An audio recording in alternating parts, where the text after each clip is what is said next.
Welcome to Dragon Eagle TV. My name is Lisa Gray. Today, I'm very pleased to have our friend, award-winning journalist, producer, and host of Michigan Matters, Carol Cain. Carol, welcome back to the show. Lisa, happy holidays to you. It's so good to see you, albeit virtually. What a wild year this has been. 2020 was an unprecedented year. It started out with big expectations with the move of the auto show, regional projects, and the election. Then the pandemic hit and changed everything. Carol, you have had a great group of guests that you interviewed. Let's talk about some highlights. Before the pandemic hit, you had a conversation with the Chinese Consul General from Chicago, the Honorable Zhao Jian, in your studio. How has that conversation shifted during this year? It's interesting because when we sat down, it was in studio, in person. It was just before the pandemic hit. And we were talking about the state of trade relations between the US and China. And he was very much talking about the building of more two-way economic bridges. And that was really a big thrust of it because there has been friction between Beijing and Washington, as we know. So since that time, because of the pandemic, there was just a totally different conversation. I think the pandemic, frankly, changed the conversation for everybody and everything across the globe. It's a global pandemic. Every country's been impacted. Millions have died. And it's just been a year that was turned upside down by a virus. At the beginning of the year, you moderated the Big Four Breakfast Club event with Detroit Mayor and the 3 county executives. I was there and it was very good conversation. How has this conversation shifted?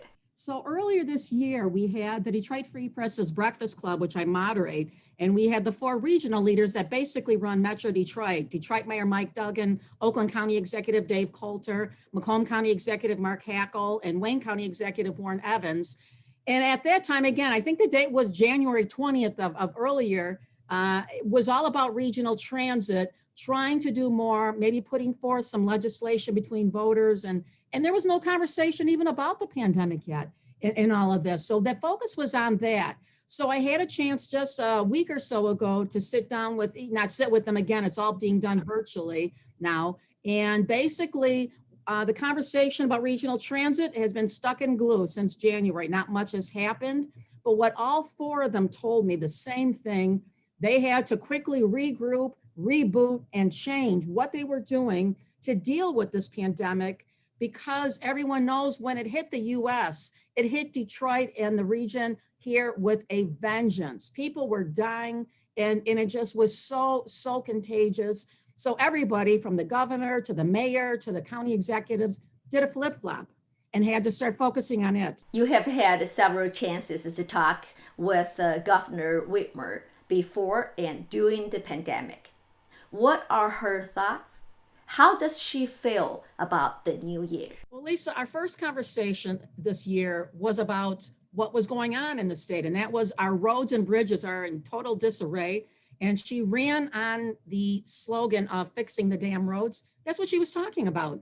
But of course, during this year with the pandemic, she had to flip into overseeing the pandemic and what the state was doing to respond, because Michigan was so hard hit early on. And it hit Metro Detroit particularly with the vengeance. And as the year went on, it spread throughout the state and has been a virus, 100-year epidemic that we have not seen since in 1918. And it's been a crazy year.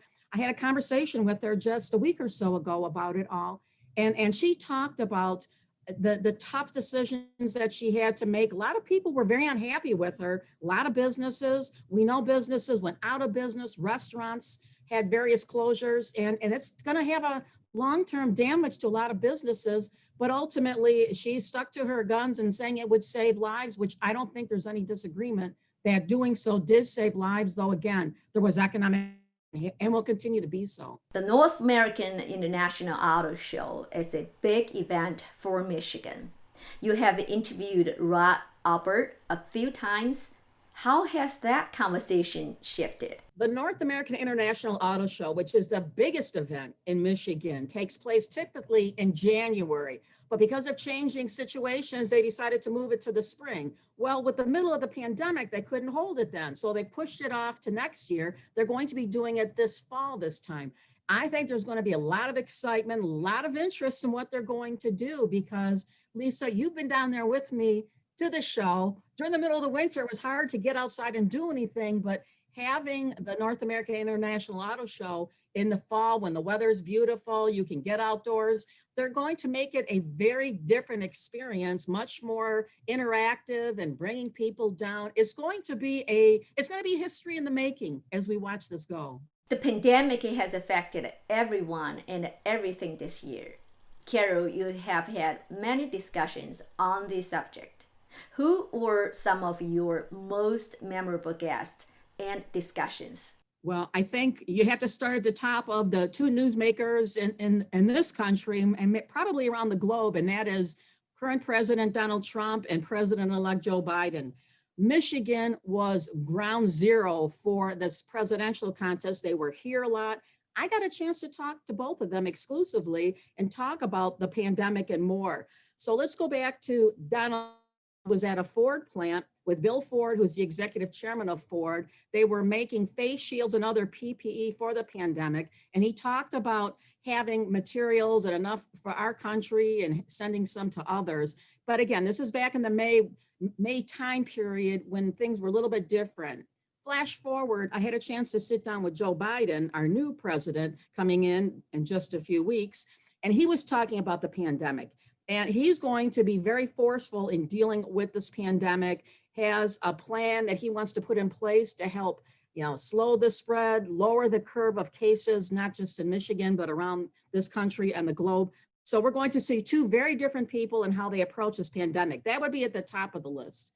I also talked to university presidents here, Michigan State, University of Michigan, Wayne State, Oakland University, about how they're dealing with it as they educate young people. We know, Lisa, that schools had to go virtually in many cases as a different experience. They talked about the challenges of. Then you have people in the hospitals, the people who are the frontline workers, the PPE workers, and people who are dealing with helping educate people about this virus and putting themselves in harm's way to help others. And then people like yourself, Lisa, who also were helping with distributing PPE material to hospitals and frontline workers.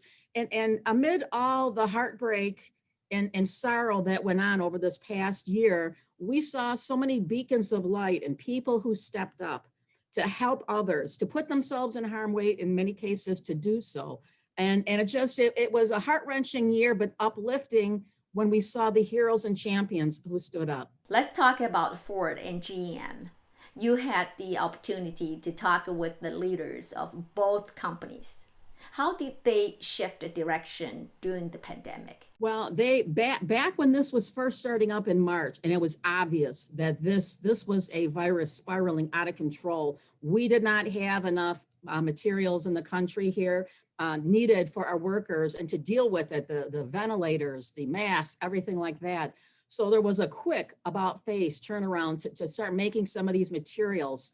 When Donald Trump came to a Ford plant in May, he was with Bill Ford. Ford flipped overnight, and some of their plants were building masks and ventilators. Same thing at General Motors, Mary Barra and Gerald Johnson, others, overnight flipped some of the production of the GM plants into making these much needed materials. And your viewers will probably maybe have heard about the arsenal of democracy, how the United States came together quickly during World War II and started making Jeeps and planes and other things needed in that war, which helped win it. Well, Michigan ultimately became the arsenal of health as places, Macomb County, Oakland County, Detroit, all across the state. And these plants, not just Ford and GM and FCA, but there's so many other manufacturers that stood up and started making hand sanitizers, things we need. I have never seen so many companies and people and things move so quickly and overnight. And to a T, Lisa, it was uplifting as I talked to the CEOs and some of the workers on the front lines involved with this, how they felt it was almost a calling. They had to do this. They had to help. Carol, you have done so much in 2020. Congratulations on your achievements. Finally, could you give a New Year greeting to our audience? I want to wish everybody who is watching this a wonderful and happy new year, a healthy new year. And I know we're all going to hope and pray for better and healthier times. And from Michigan Matters, my show, the Detroit Free Press, where I write, I wish you greetings and nothing but wonderful things in 2021. I encourage everyone to watch Carol's show, Michigan Matters, for interviews on issues that affect our lives in Michigan.